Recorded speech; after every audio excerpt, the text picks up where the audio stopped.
Hi friends, welcome back to my channel అమ్మ కబుర్లు. మీ కోమలా చౌదరి. ఈరోజు చౌదరి గారు చేసే వంట ఏంటంటే బెల్లం మిఠాయి చేశాను ఫ్రెండ్స్. ఇది నేను మా అమ్మగారి దగ్గర నేర్చుకున్నాను ఈ వంటని. అందువల్ల ఇది ఇప్పుడు కూడా మా అమ్మగారు లేకపోయినప్పుడు కూడా ఆ వంట చేసుకుంటూ ఉంటాను అనమాట. అలవాటు అనమాట బెల్లం మిఠాయి తినటం. అంటే మిఠాయి అంటే ఎవరికైనా తెలిసిన వంటే, మనకి దీని గురించి మనం ప్రత్యేకంగా చెప్పవలసింది ఏం లేదు.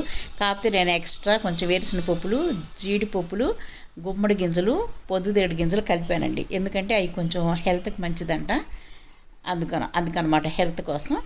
ఇంకా నెక్స్ట్ ఏంటంటే కొంచెం లాస్ట్ పిండి మిగిలితే ఏడ్చిన పప్పులు కలిపి హాట్ లాగా వేసానండి ఏడ్చిన పప్పులతోటి. ఇంకా అది ఫ్రెండ్స్. ఇంకా నేనేం చెప్పాలనుకుంటున్నానంటే మీకు, నేను 28వ సంవత్సరం వయసులో నేను దేవుడిని తెలుసుకున్నానండి, జీసస్ని. అప్పుడు మాకున్న సమస్యలను బట్టి, మాకున్న వేదనలు, శోధనలు, బాధలను బట్టి నేను దేవుడిని తెలుసుకున్నాను. ఆ దేవుడి దగ్గరికి వెళ్ళాక నేను ప్రశాంతమైన జీవితాన్ని అనుభవిస్తున్నానండి. అందువల్ల నాకు జీసస్ అంటే చాలా ఇష్టం. I love my Jesus. అలాగని అన్ని మతాలను నేను ప్రేమిస్తాను, అన్ని మతాలతోటి నేను స్నేహంగా ఉంటానండి. నేను ఎవరిని కూడా తక్కువగా మాట్లాడను. ఎందుకంటే నేను కూడా ఆ విగ్రహారాధన చేశాను 28 సంవత్సరాలు. కనుక ఇక నుండి నా ఛానల్లో సినిమా పాటలు రావండి. ఎందుకంటే మొన్న 10 రోజులు మా యొక్క చర్చిలో 10 రోజుల ఉపవాస ప్రార్థనలో దేవుడు నాతో మాట్లాడాడు. ఆ పాటలు ఇక దేవుడి పాటలకి ఇంకా రావండి. అన్ని జీజస్ సాంగ్స్ వస్తాయి, లేదంటే ఇలా వంటలు వస్తాయి ఫ్రెండ్స్. అదనమాట విషయం.